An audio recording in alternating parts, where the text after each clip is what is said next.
Hi everyone, welcome back to my channel where I like to share any and all things that bring me joy, hence the name Sharelation. Recently, I've been thinking about what is important to me in a bag. So if you've watched my channel for a little bit, you've seen that I've been tallying month by month all the bags that I use and also do a little bit of self-reflection of what I don't use and then think about letting it go. So in that process, I've come to realize there are three things that are really important to me about a bag. Number one is versatility. Number two is the usability of it in terms of it fitting in your lifestyle. And number three is the how carefree it is to use, and I'll explain each one in some more detail. So you'll see I have some eye candy here. So the first thing I wanted to talk about is the versatility factor.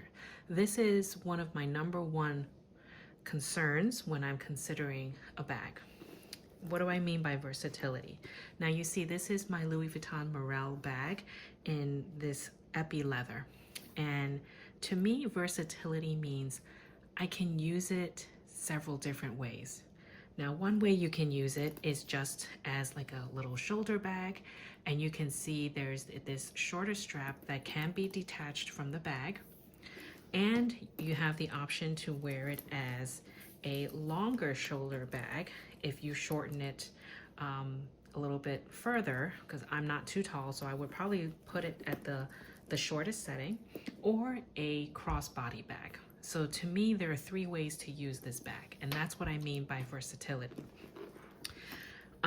So I have been using this as my daily bag for the past month of June. So you can see I have my things in here. So versatility to me means that it can fit my essentials. I can wear it several different ways, and it fits my lifestyle. So I'll show two other examples to you while I have my eye candy out. So this is also the versatility factor. On my side here, you'll see I'm pulling out my Loewe puzzle bag. And this to me has that versatility factor. It has a top handle, although it's not removable, but it's very convenient, and it doesn't really like stick out that much because when you're not using it, it kind of lays down flat. So it has the top handle, and it has the ability, again, to be crossbody or shoulder. I always opt to use this as a shoulder bag, but I do have the option to make it crossbody. So similar in terms of the versatility factor. I have one more example here, and this is my Celine Nano luggage tote in this beautiful gray color. This versatility factor to me means I can use it as a top handle bag. Not so much crook of the arm. It will probably just go through my wrist. I guess you can treat that as an option, but I almost never use it that way. I generally actually use it as a top handle, but it also has this strap, although there's no adjustment. So the length is fixed. I can make this a shoulder bag, but it will be kind of long on me. But when I do use the strap, I use it as crossbody, and you can see, again, you can remove it. So that is what I mean by versatility. Actually, sometimes when I use this bag, I lay the strap on the handle like this to shorten it, and then I'm carrying it like this. So I can use the strap, I don't have to, but it's not dangling all the way to the ground. The second thing is the usability factor. What do I mean by that?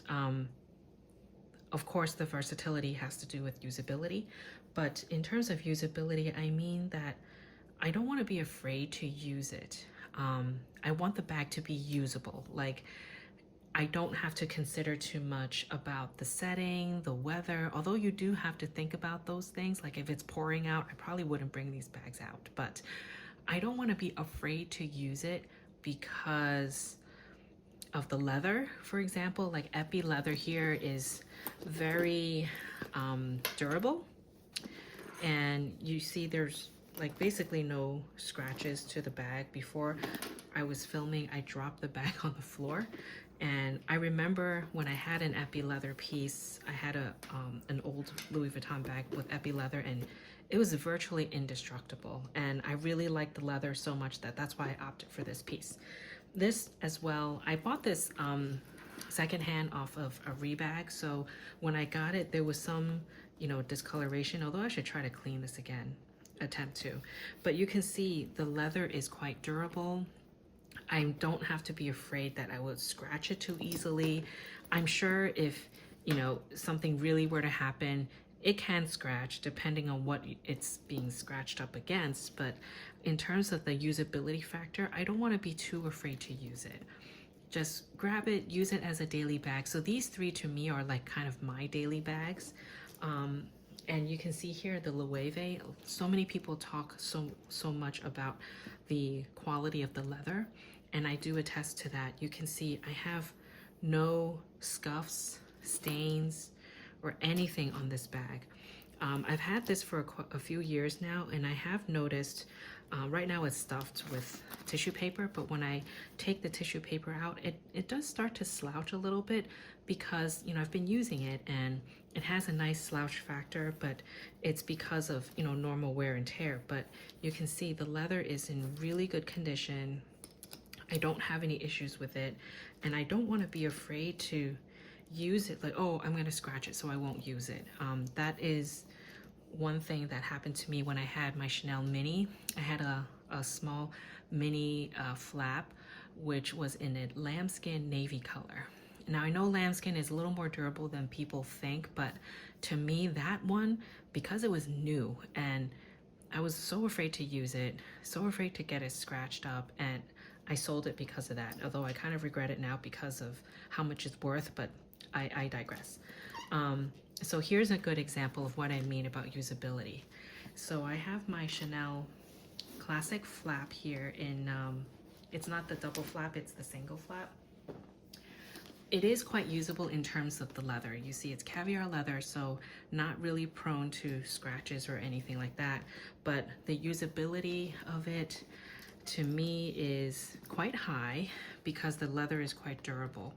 But to be honest, I am a little bit afraid to use this too often now because I noticed that the structure is starting to,